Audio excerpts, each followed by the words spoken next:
오늘 우리에게 주시는 하나님의 말씀은 레위기 23장 44절입니다. 23장 44절.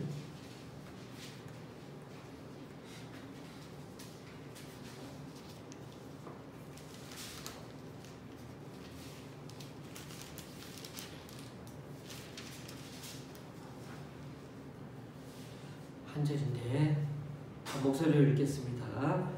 모세는 이와 같이 여호와의 절기를 이스라엘 자손에게 공포하였더라. 아멘. 레위기 23장은 이스라엘의 절기법에 대한 얘기입니다. 오늘 아침 큐티에서 말씀드렸지만은 절기를 지키는 가장 큰 이유는 하나님의 구원, 하나님의 인도하심과 보호하심, 그리고 하나님께서 필요를 공급해 주심을 감사해서 이 절기를 지키는 것입니다. 과거 하나님의 그 구원하심과 또 현재 지금도 여전히 돌봐주심에 감사해서 더 나아가서는 미래에도 도와주실 것을, 인도해 주실 것을 믿고 즐거워하는 날이 바로 절기 행사입니다. 이처럼 하나님은 이스라엘 백성들에게 절기를 함께 지켜나가면서 하나님의 백성으로서 그 정체성을 잃지 않고 서로 연합하여 살게 하셨습니다. 그리고 하나님은 이 절기를 과거 이스라엘이 겪은 그 사건들과 대부분 연결시켜서 그리고 그것을 재현하면서 다시 한번 생각하고 재현하면서 기억하면서 하나님에 대한 신뢰를 시각적으로 어떻게 잘 기억해보라고 그렇게 여러 가지 시각적으로 보여주면서 기억할 수 있기를 원했습니다. 그래서 6월절에 누룩 없는 빵을 먹게 했죠. 밤에 음식을 먹으면서 서둘러 먹어야 했습니다. 왜냐고요? 애굽에서 서둘러서 밤새 빨리 도망했거든요. 초막절에는 초막을 지어가지고 운막을 지어가고 거기서 지내봐야 했습니다. 7박 8일, 7일간을 자야 됐습니다. 이런 게 다 광야에서 장막 생활하는 것을 재현해 보는 것입니다. 사람은 그렇죠. 좀 불편해 봐야 뭐가 생각나죠? 과거 내가 어떻게 살았는가, 살았던 데가 막 떠오르게 됩니다. 저와 여러분의 과거의 어린 때를 한번 생각해 보십시오. 오늘날처럼 맛있는 것을 근처 마트에 딱 가가지고 사 먹을 수 있었을까요? 24시간 요즘 가서 사 먹을 수 있어요. 누굴 만나러 가려면 버스를 오랫동안 기다려서 타야 하지 않았습니다. 그때는 1시간 정도 시간을 못 지키는 거 다들 그러리라 그러고 그냥 기다려줬는데 요즘은 10분만 늦어도 못 참습니다. 그만큼 도착 시간이 어떻게 해요? 예측할 수 있을 정도로 다 정확해졌다는 거죠. 핸드폰 막 봐도 버스나 전철 시간표 다 실시간으로 확인이 가능합니다. 버스가 어디쯤 왔다 확인할 수가 있다는 거죠. 그런데 이렇게 세상이 좋아졌는데 사람들은요 점점 더 자신만만해지고 있습니다. 자신들이 똑똑해서 이렇게 아름답고 편리한 생활을 하며 산다고 생각합니다. 절대로 그렇지 않습니다. 이 모든 게 하나님의 축복 산물입니다. 축복의 산물입니다. 어제 서울에 비가 내리는 바람에 강남 지역이 온통 물난리로 고생했죠. 저도 막 어제 같은 경우는 TV를 많이 봤습니다. 계속 낮에 어떻게 되는가 어제 하루 내린 비가 기상 관측상 115년 만에 가장 많이 왔다고 합니다. 동작구 쪽에는 380mm가 왔습니다. 평상시에는 사람들이 다 대단하다 그러면서 살아도 이런 재난이 한 번씩 팍팍 터지면 어떻습니까? 교회 다니는 사람들은 특히 금세 어떻게 되죠? 하나님 잡습니다. 아이고 하나님, 아이고 하나님. 그러면 우리 하나님은 우리에게 뭐라고 그러실까요? 평상시에나 잘하지. 평상시에나 잘하지. 꼭 문제 터지면은 그제야 또 하나님 찾는다고 그러죠. 맞습니다. 오늘 이 절기가 바로 평상시에 하나님께 감사하며 살아가는 방법이라고 할 수가 있습니다. 하나님이 어떤 분인지를 절기 때마다 절대로 잊지 말자는 것입니다. 그래서 매년 절기를 정해놓은 것이죠. 그리고 여기에 나열된 이스라엘의 절기는 대체로 농사, 특히 추수와 깊은 관련이 있습니다. 그러다 보니 달력으로 치면 이 절기들이 다 음력과 관련이 있습니다. 이스라엘은 비와 큰 관련이 있어서 크게 건기와 우기로 나뉘어지죠. 그래서 음력도 보면은 음력 1월에서 6월까지는 건기이고 7월에서 12월까지는 우기에 속합니다. 1월에서 6월달은 대체로 거의 비가 안 와요. 7월에서 12월은 계속 비가 옵니다.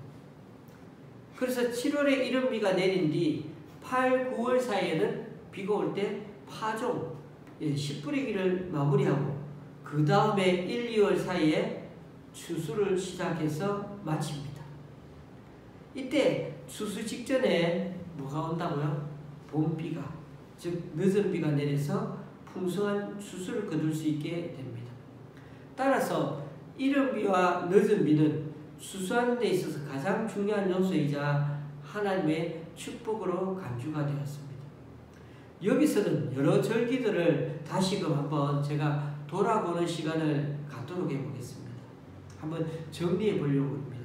저도 매번, 목사인데도 또 이걸 봐도 또 헷갈리고 매번, 왜 그러냐면은 우리나라하고 달력이 달라요. 그러다 보니까 매번 헷갈리는데, 이스라엘 백성이 거룩한 삶을 살아가기 위해서 제일 먼저 언급되는 절기, 지키려고 하는 절기는 안식일입니다. 안식일은 가장 오래된 절기입니다. 창세기에 나오는 창조의 마지막 날에 딱 제정되었죠. 6일간 하나님이 지으시고 7일째 안식하셨으니까. 그래서 출애굽한 후에 시내산 언약에서 하나님께서 안식일을 잘 지키라고 말씀하셨죠. 6일 동안은 열심히 일하고 7일째는 쉼을 가져야 한다는 겁니다. 말 그대로 그러니까 일과 쉼을 구분하라는 것이겠죠. 그러니까 여기서 하나님은 분명히 우리가 쉬시는 분이 아닌데, 그런데도 어쨌든 여기서는 하나님 일을 생각하시면 되겠습니다. 하나님 일도 쉬어가면서 하라는 뜻이기도 하지만, 그래서 일과 쉼입니다. 우리의 몸도 그렇죠. 쉼이 필요합니다. 그러나 한편으로는 여기서 더 중요한 것은 거룩한 날과 속된 날을 구분하라는 의미도 담겨 있다는 것입니다. 하나님의 백성은 안식일에 어떻게 해야 되죠? 세상적인 일은 잠시 쉬면서요. 영적인 시간을 가지라는 것입니다. 그러니까 안식일은 몸도 쉬어야 하지만요. 하나님과 관련되어 좀 더 영적으로 돌아보고 가정도 챙기라는 것입니다. 그게 바로 안식일의 의미입니다. 그런 점에서 안식일은 모든 절기의 기초라고 할 수 있습니다. 6일만 있으면 또 어떻게 되죠? 안식일이 또 돌아오잖아요. 그래서 우리는 안식일에 잘 쉬면서 하나님과 교통을 위해 그것을 통해서 어떻게 되죠? 힘을 받는 겁니다. 공급받는 겁니다. 그리고 신앙적인 사람들과 많이 교제하면서 서로 위로 격려받는 시간이 바로 안식일인 것입니다. 그러면서 여러분, 안식일은 어디서부터 시작되었다고요? 하나님이 이 온 우주를 창조하실 때요. 그것도 사람을 만드실 때와 관련이 있습니다. 그러므로 이 안식일 제정은 인간을 위한 하나님의 창조의 배려입니다. 안식일의 참 주인이 누구라고요? 예수님. 그래서 안식일의 참 주인이신 예수님을 드러내는 날이 바로 안식일 날. 그리고 우리는 뭐가 되죠? 주일이 되는 것입니다. 예수님은 참 안식, 즉 구원을 이루기 위해서 구속 사역을 감당하셨고, 우리가 예수님을 바르게 믿고 따르면 당연히 우리들 삶 속에서도 참 안식을 누릴 수 있는 것은 주님의 날 주일을 통해서 우리에게 참 안식을 주시기 때문이죠. 그래서 그 안식일은 누구를 위한 것이라고요? 바로 인간을 위해서 하나님께서 배려하신 날이라는 것입니다. 두 번째 절기는 유월절과 무교절로서 이스라엘 백성이 이집트를 탈출했던 것을 기념하는 절기입니다. 무교절은 언제일까요? 유월절 다음 날 시작합니다. 그냥 우리는 요한복음이나 이런 데 보면 그냥 무교절, 유월절 막 섞어서 쓰는데, 어쨌든 무교절은 유월절을 포함해서 그냥 이해한다고 생각하시면 되는데, 정확하게 따진다면 유월절이 âm 력 14일이면 무교절은 âm 력 15일부터 7일, 일주일간을 말합니다. 그러므로 이 첫째 날 그리고 마지막 날, 그러니까 15일부터 그 다음 한 주간 7일째 된 날은 꼭 어떻게 됩니까? 안식일이 두 번 있는 것입니다. 23장 6절에서 8절 말씀을 잘 보시면 출애굽을 기념하기 위해서 그들은 1월 14일 유월절 당일에 유월절 양이나 염소를 먹고 무교범과 쓴나물을 먹습니다.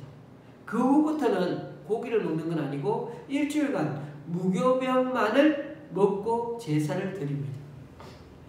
14일이 유월절이면 15일은 안식일이니까 첫날과 마지막 날에는 안식이죠. 어떠한 노동도 하지 않고 다들 성회에 모여야 합니다.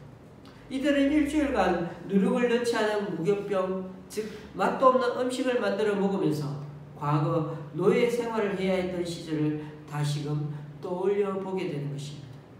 그리고 지금 이 현재야말로 얼마나 행복하고 감사한지를 느껴보는 게 이 유월절 절기의 참 의미인 것입니다. 하나님께서 과거에 그랬던 것을 우리를 구원해 주셨구나. 지금도 우리를 지켜주시고 구원해 주실 거야. 그러나 여러분, 유월절은 더 이상 이제 우리는 지키지 않습니다. 왜요? 유월절의 원형이고 실체가 되시는 예수님이 오셨기 때문이죠. 그래서 우리는 그 대신에 고난주간과 부활절을 새로이 절기를 통해서 새로운 절기를 정해가지고 우리는 구원자 예수님을 기념하고 있죠. 부활절과 고난주간은 어떻게 구약 성경에 절대 나오지 않고 신약 성경에 이제 만들어지기 시작하는 것입니다. 세 번째 절기는 초실절입니다.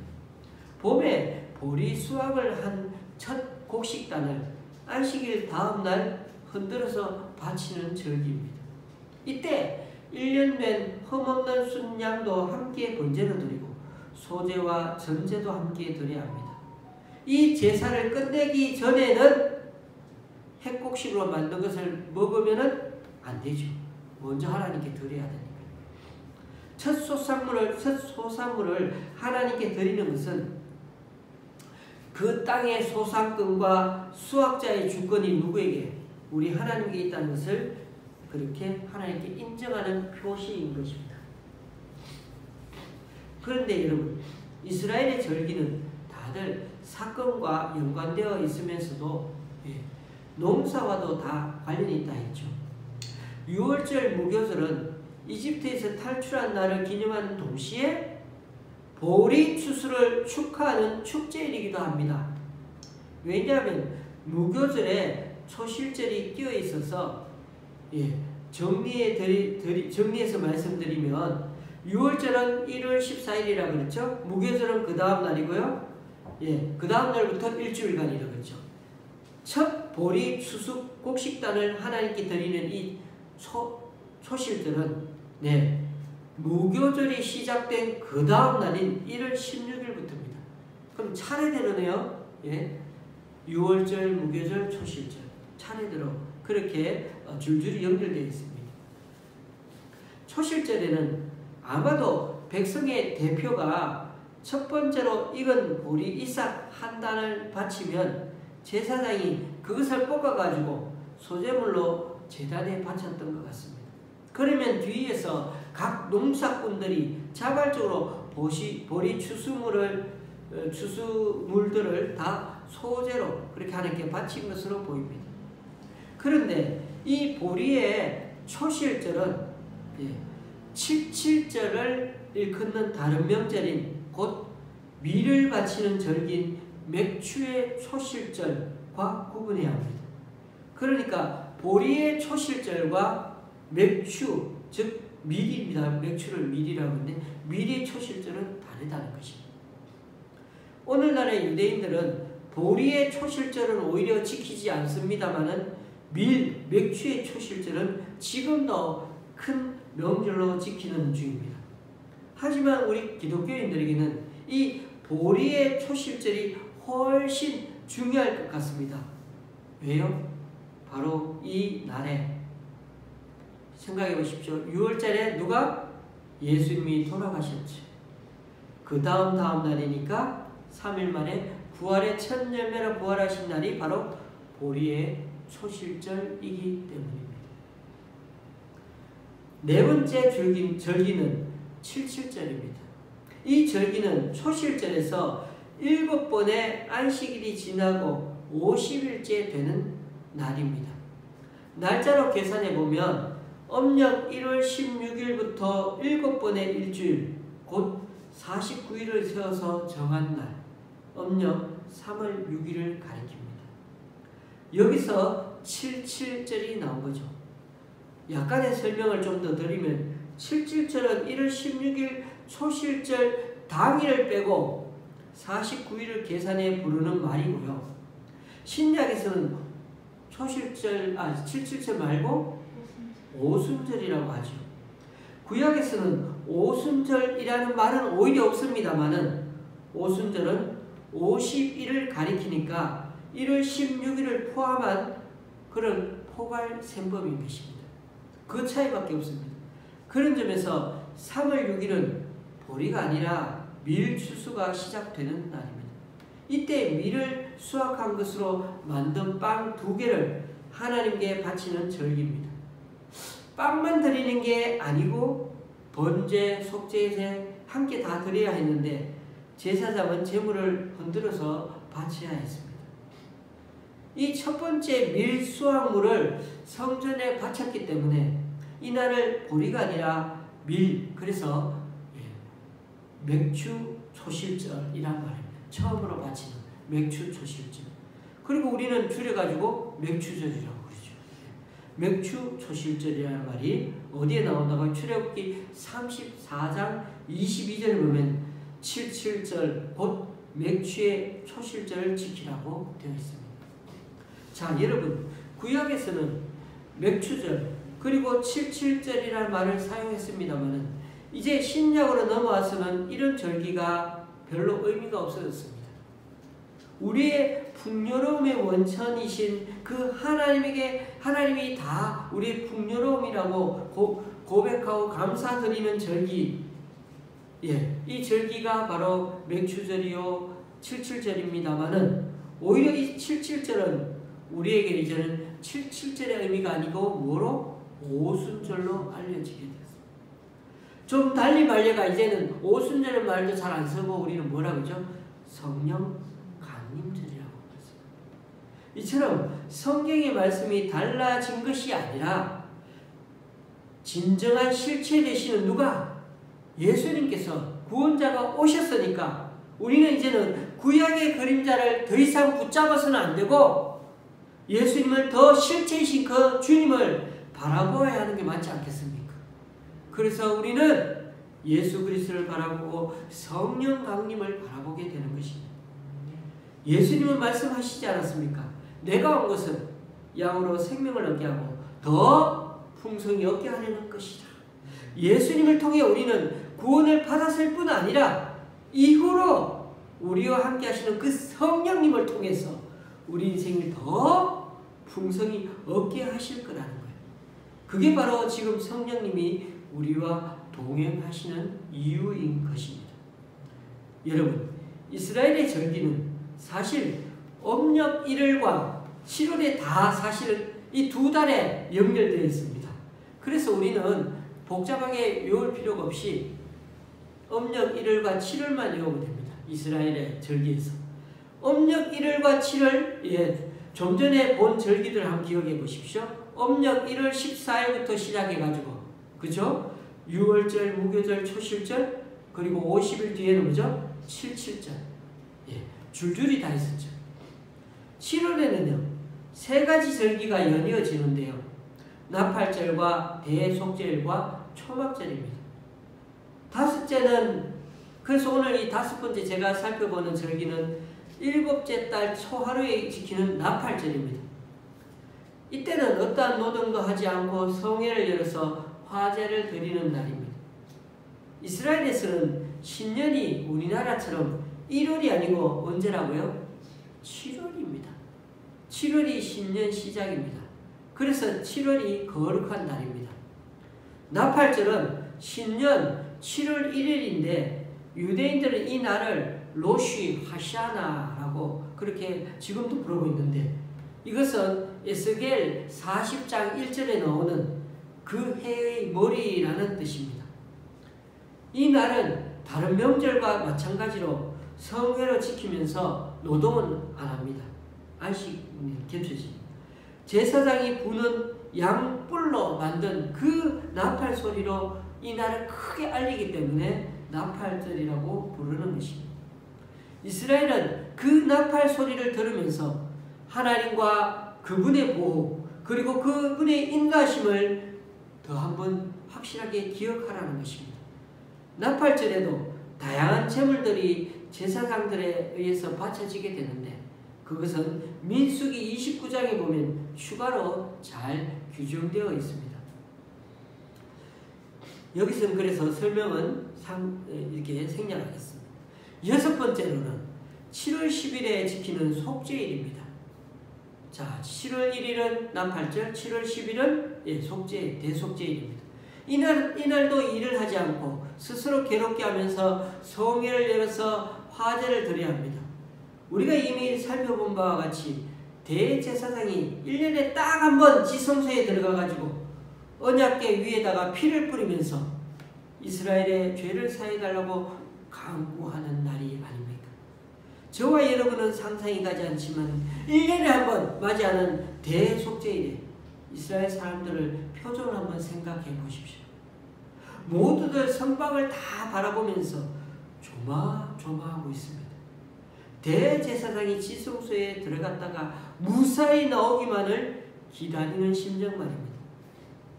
지금 우리는 예수 그리스도의 보혈로 하나님께 언제든 나아가 죄 용서를 강구할 수 있지만, 이스라엘 백성에게는 그날이 가장 두렵고 떨리는 날이었을 것입니다. 그러므로 우리 또한 이 대속죄일을 다시금 생각하면서 우리 자신의 죄를 되돌아보면 죄를 용서해 주시는 그 하나님의 은혜가 얼마나 감사한지를 깊이 묵상해 볼 수 있어야겠습니다.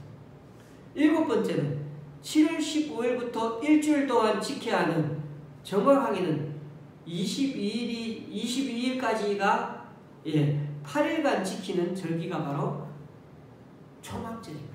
자, 한번 더 볼까요? 7월 1일은 나팔절, 10일은 대속절, 15일은 초막절. 초막절도 일주일간 지킨다고 했죠. 자, 이스라엘의 음력 날짜와 동양의 음력 날짜 같은 건 아닙니다. 한 달의 차이가 납니다. 따라서 7월 15일은 동양의 음력 8월 15일과 같다고 볼 수 있습니다. 우리와 비교해보면 정확히 우리나라의 어디와 일치합니까? 추석과 같은 날입니다. 다시 말해 동양에서 가을 추수를 기념하던 추석과 이스라엘이 가을 추수를 기념하는 초막절은 날짜가 같다는 것입니다. 따라서 성경대로라면 추수감사절을 현재의 11월에서 추석이 있는 달로 옮겨주는 것이 맞는 것 같죠. 그래서 요즘 교회들마다 추석에 추수감사절 예배를 드리는 교회들이 점점 늘어나가지고, 추수감사절을 음력 8월 15일에 예배드리는 곳들이 많아져. 음력 8월 15일이 있는 주간에 그렇게 주일에 예배드린다는 거죠. 백성들은 이 기간에 임시로 거주할 초막들을 나뭇가지로 엮어 운막을 짓고 그곳에서 7일간 지내보라는 것입니다. 그러니까 정확하게 얘기하면 7박 8일 프로그램인 것이죠. 이 절기를 지키는 동안에 이들은 매일 번제를 드리면서 과거 고달프고 어려웠던 조상들의 그 광야 시대를 회상해 보았던 것입니다. 결국 이 절기도 출애굽에 베푸신 그 하나님의 은혜를 잊지 않고 기억하라는 그 기억의 장치 역할을 한 기념일이었던 것입니다. 그런데 이스라엘 절기는 모두 농사와 관련이 있다 말씀드렸죠. 초막절인 이 날에는 마치 가을 추수물인 과일들을 수확해가지고 저장하기 때문에 이 날을 수상절이라고 부르기도 하죠. 이것이 출애굽기 23장에도 있고 34장에도 나옵니다. 15일부터 21일까지 일주일 동안 22일까지 쳐가지고 매일 가을 추수물의 소재와 더불어 많은 짐승들을 어떻게 하나님께 바쳤다는 것입니다. 그리고 첫날인 15일과 여덟째 날인 22일은 안식일이었던 것입니다. 각각 노동이 금지된 성회의 날로 그렇게 지켰던 날들이었죠. 초막절에 바치는 이 제물은 번제, 소제, 희생제 이런 전제 다 이때도 바쳤습니다. 그래서 그 외에도 백성들은 자발적으로 다양한 헌물과 더불어 개인의 화목제인 서원제물과 자원제물을 하나님께 드릴 수가 있었을 것입니다. 여기에 대해서는 오늘 37절, 38절에 또 나옵니다. 초막절에 일주일간 바친 제물 목록은 민수기 29장에 또 여기 찾아보면 더 자세하게 나옵니다. 첫날에 수소 13마리, 순양 2마리, 어린 순양 14마리를 바쳤습니다. 특이하게도 매일 바치는 수소의 숫자가 매일 한 마리씩 줄어들다가 7일째에는 7마리의 소가 바쳐지게 됩니다. 특히 마지막 날인 22일은 거룩한 대회로 모여가지고 추수물의 그 소재와 더불어 많은 짐승들을 하나님께 바쳤다고 민수기에 기록되어 있습니다. 자, 우리는 잠시나마 성경에 나오는 구약의 절기에 대해서 이렇게 좀 간략하게 살펴보았습니다. 절기들은 모두 과거 이스라엘의 역사와 관련이 되어 있었습니다. 한편으로는 농사와 관련이 되어 있어서 음력 달력의 기준에서 절기를 지켰습니다. 그리고 우리는 1일과 7월 달만 기억하면 이스라엘의 절기들은 다 외울 수 있다고 말씀드렸죠. 1월달은 6월절, 무교절, 그 다음에 또 뭐가 있습니까? 초실절 이렇게 있죠. 그리고 또 하나가 뭐 있죠? 77절, 좀 50일 뒤에. 그 다음에 7월달은요, 나팔절, 대속제일, 초막절 이렇게 있다는 것입니다. 자, 이렇게 모든 것들이 연결되어 있다는 사실을 우리가 보면서 쉽게 외울 수가 있습니다. 이처럼 우리가 신약에 와서는 이 모든 절기들이 어떻게 됐습니까? 유대인은 지금도 어떻게 보면은 3대 절기를 지키고 있습니다. 그래서 유대인이 가장 중요한 3대 절기 그러면은 6월절, 무교절, 77절입니다. 그런데 6월절, 77절, 초막절. 6월절은 무교절이라고도 하기 때문이죠. 이렇게 세 가지가 가장 큰 6월절, 77절, 초막절. 이 절기는 모든 성인 남자들은 의무적으로 이 절기를 지켜야 했습니다. 가족들은 의무는 아니지만 권장사항으로 성전에 가서 헌물을 준비해서 그렇게 모이러 가야 했습니다. 그렇게 이 3대 절기 때에는 성전이 있는 예루살렘은 터져나갔습니다. 엄청난 순례객으로 가득 찼습니다. 그래서 이 바리새인과 서기관들뿐만 아니라 제사장들과 많은 사람들이, 이 지도자들이 역대 돈 한탕 버는 거로 생각했습니다. 그렇다면 우리 기독교인에게 있어서 3대 절기는 무엇이겠습니까? 성탄절, 고난절, 부활절이겠죠. 이 세 가지 모두가 예수님과 관련되어 있습니다. 과거 구약의 절기들이 이제는 그 모든 절기의 중심이 어디로? 예수님에게로 바뀌었다는 점을 기억해야 합니다. 우리의 절기의 중심은 이제 예수 그리스도와 관련한 절기들이라는 것입니다. 그래서 우리를 구원하시기 위해서 하나님의 은혜와 자비가 끝이 없다는 사실을 기억하고 늘 감사의 마음을 잊지 않는 것이 우리가 매년 성탄절, 고난주간, 부활절을 바르게 맞이하는 마음의 자세일 것입니다. 제가 어느 목사님 설교에서 본 한 가지 예화를 들려드리고 마치겠습니다. 생각해보니 아주 예전에도 한번 이 예화를 들었습니다만, 러시아의 농촌에 오랫동안 전해오던 민담이 하나 있습니다.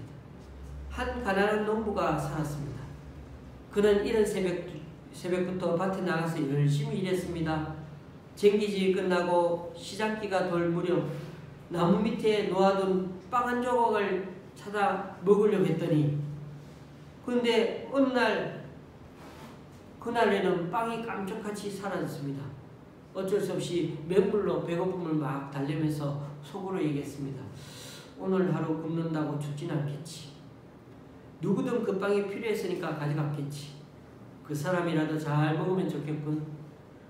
근데 그 빵을 훔친 것은 악마였습니다. 악마는 농부가 죄를 짓게 만들려고 빵을 훔쳤던 것입니다.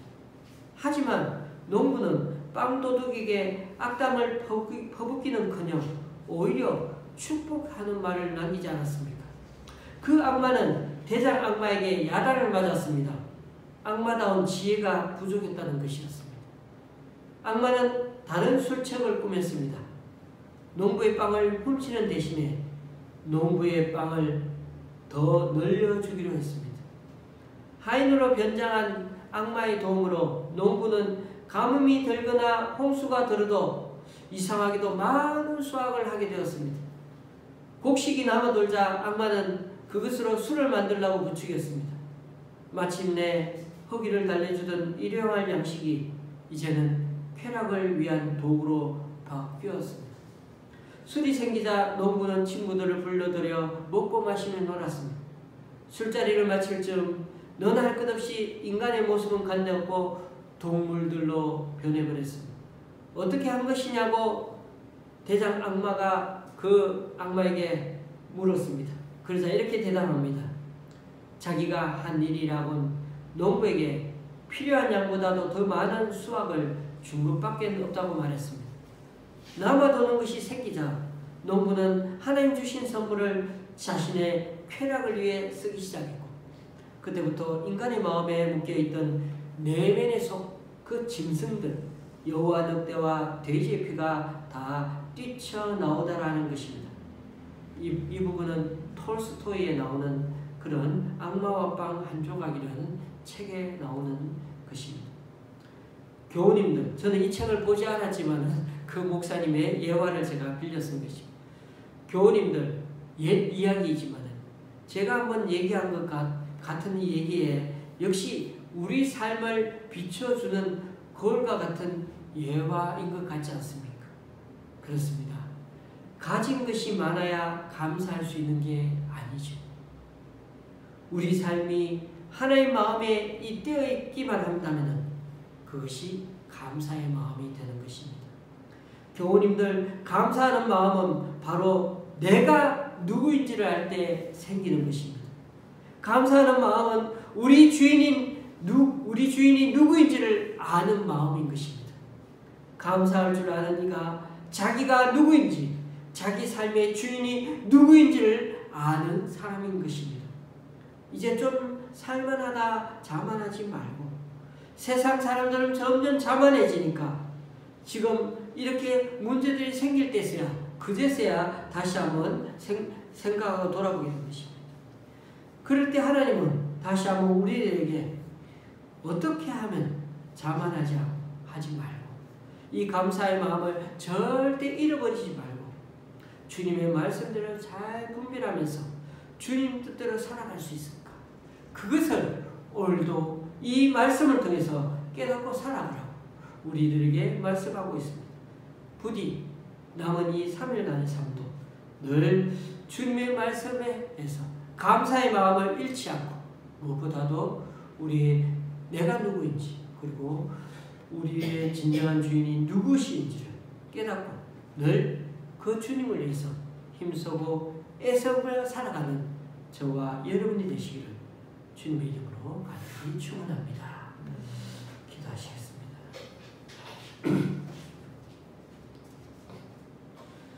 주님, 오늘도 주님의 말씀을 듣게 해주시니 감사합니다. 오늘도 저희들이 삶 가운데 늘 평소에 주님을 기리고 감사의 마음을 가지 못하고 때로는 자신만만하다가 때로는 이렇게 어려운 위기를 당하고 물난리 때문에 힘들어할 때 다시 한번 주님의 손을 또 주님의 도우심을 간구할 때 주님 평상시에는 잘할 것이지 하는 주님의 음성을 겸손하게 들으면서 주님 앞에 자만하지 않고 살아가는 우리가 되게 하여 주시옵소서. 여호와의 절기를 다시 한번 공부하면서 언제나 우리를 구원하신 그 하나님의 은혜에 앞으로도 더욱 감사하는 자가 되어 살게 하여 주시옵소서. 앞으로도 성령님의 동행하심을 통해서 주님의 공급하심을 믿고 언젠가 새물날이 있을 여호와의 날을 기다리면서 더욱 우리 남은 인생 열심을 내어 살아가는 우리들 각자 한 사람이 다 되게 하여 주시옵소서.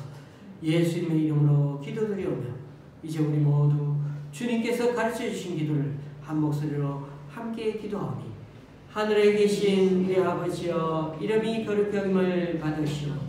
나라의 마옵시며 뜻이 하늘에서 이룬 것 같이 땅에서도 이루어지이다. 오늘날 우리에게 일용할 양식을 주옵시고 우리가 우리에게 죄 지은 자를 사하여 주는 것 같이 우리 죄를 사하여 주옵시고 우리를 시험에 들게 하지 마옵시고 다만 악에서 구하옵소서. 대개 나라와 권세와 영광이 아버지께 영원히 있사옵나이다. 아멘.